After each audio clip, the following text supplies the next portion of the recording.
தந்தை மகன் தூய ஆவியின் பேராலே ஆமேன். தொடக்க நூலிலிருந்து வாசகம். அதிகாரம் 6. இறை வார்த்தைகள் 8. நோவாவுக்கு ஆண்டவரின் அருள்பார்வை கிடைத்தது.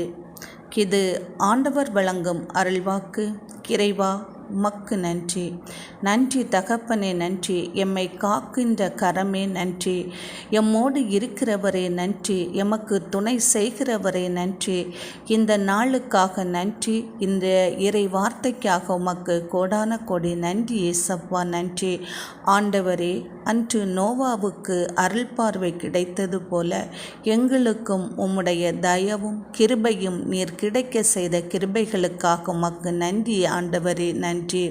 ஆண்டவரே, நோவாவை எவ்வாறு இயற்கையின் சீற்றங்களிலிருந்து தப்புவித்தீரோ அதுபோல எங்கள் ஒவ்வொருவரையும் இயற்கையின் சீற்றங்களிலிருந்தும் கொன்றளிக்கின்ற கொள்ளை நோயினின்றும் தீயோரின் தாக்குதலிலிருந்தும் எம்மை தப்புவித்து என்றும் உம்முடைய கரங்களில் அமைதியாக வாழ நீர் எமக்கு கிருபை செய்வதற்காகவும் அதற்கு தேவையான ஆற்றலையும் அருளையும் நீர் என்று எங்கள் ஒவ்வொருவருக்கும் தருகிற உமது மேலான அன்பிற்காகவும் உம்முடைய பிரசன்னத்திற்காகவும் உமக்கு கோடான கோடி நன்றி செலுத்தி இயேசு கிறிஸ்துவின் நாமத்தினாலே நாங்கள் என்றும் உம்முடைய பிள்ளைகளாக வாழ நீர் கிருபை செய்வீராக. ஆமேன்.